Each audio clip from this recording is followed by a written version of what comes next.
Hello everyone! So today I'm going to teach you guys how to make a balloon water wave. So normally we have two types of balloon.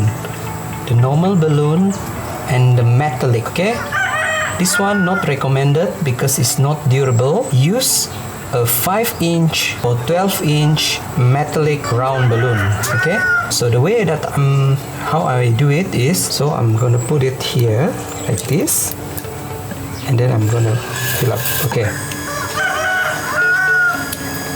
So take it out, do this.